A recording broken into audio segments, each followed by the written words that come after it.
اللہ رب العالمین نے پہلے ہی مرحلے میں مسیلمہ کو قتل کرایا.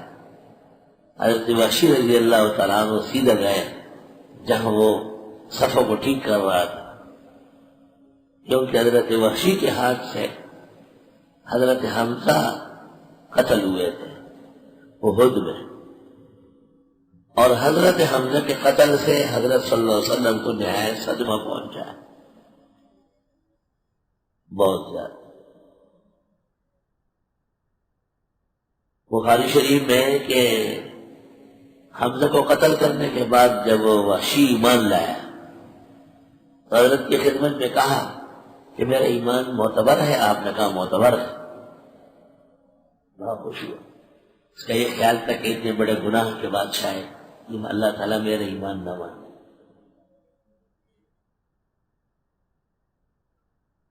تو حضرت نے وحشی سے ایک بات کہی، اللہ اکبر، حل تستطیع ان تغیب وجہک عنی.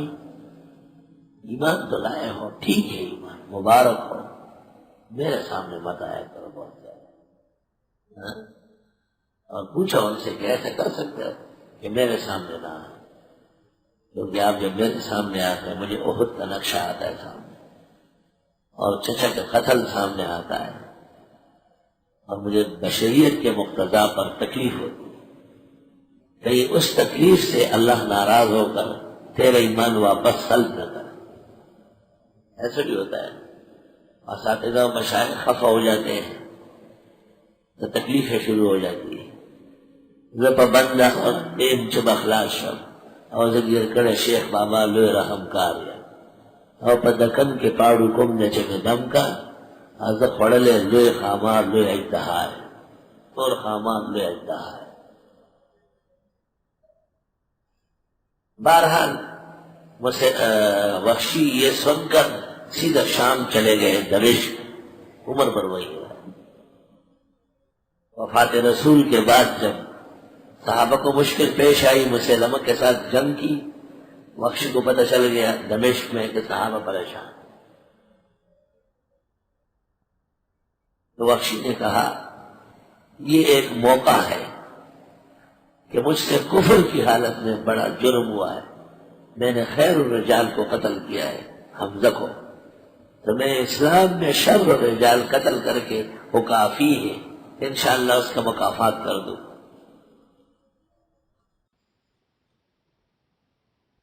اللہ.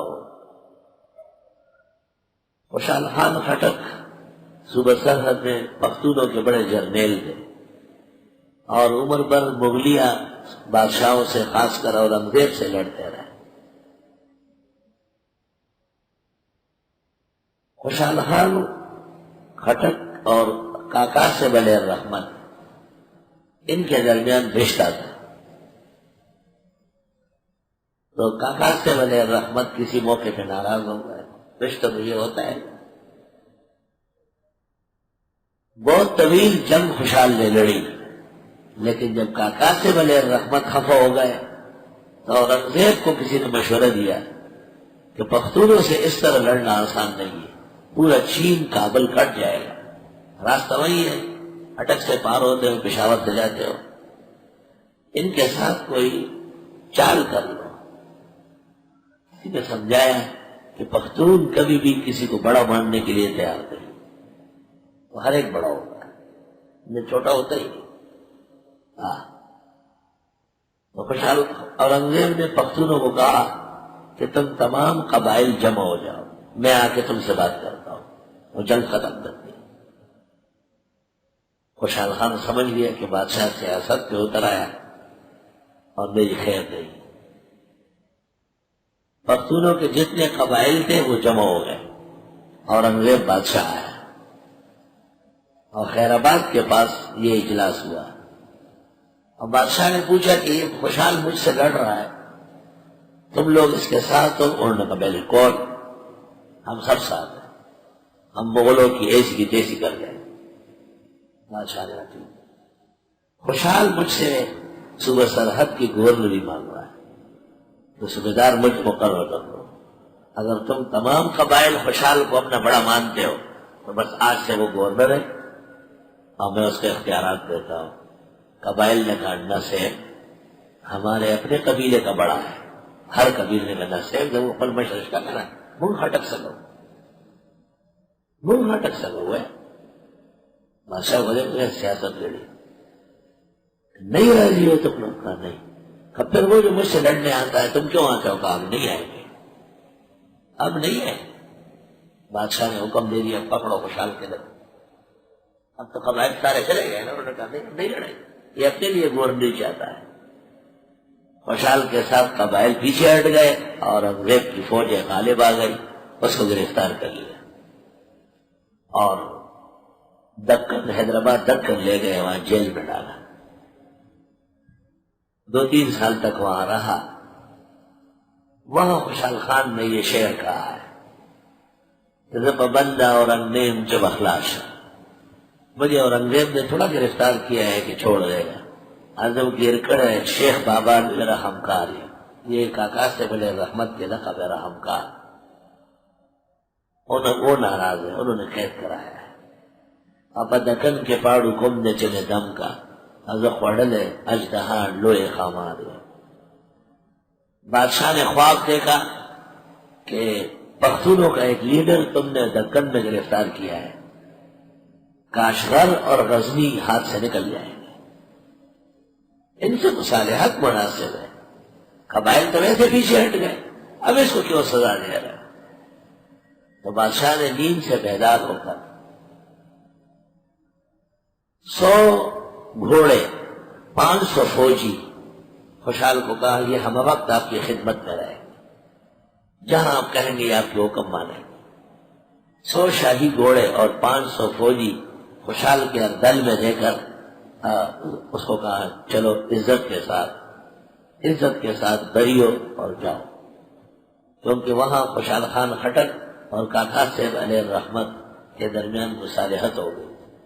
وہ خاتون جو روٹھی ہوئی تھی واپس چلی گئی.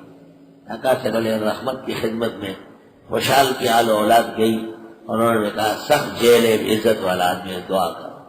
کاکا صاحب علیہ الرحمت نے کہا خدا ہے اس کو نجات دے اور بادشاہ کا دل میں رومان کر لے. خدا اڑے قرح میں اور بادشاہ جیل نے اخلاص کی. کہتے ہیں مغرب کے بعد کاکا صاحب علیہ الرحمت نے دعا کی اور صبح فجر کے بعد خوشحال لے آؤ. پتہ پورا تھا اس کو جب بندہ اور انگریز جب اخلاص اور ذکر کڑے شیخ بابا لے رحم کار اپ دکن کے پاڑو گم نے چنے دم کا از خڑے اجدہا لوئے خامار.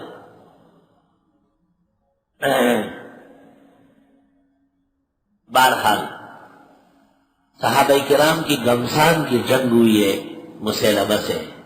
اور اس میں کیونکہ جو لوگ علم میں آگے ہوتے ہیں حفظ میں آگے ہوتے ہیں وہ ہر کام میں آگے ہوتے ہیں.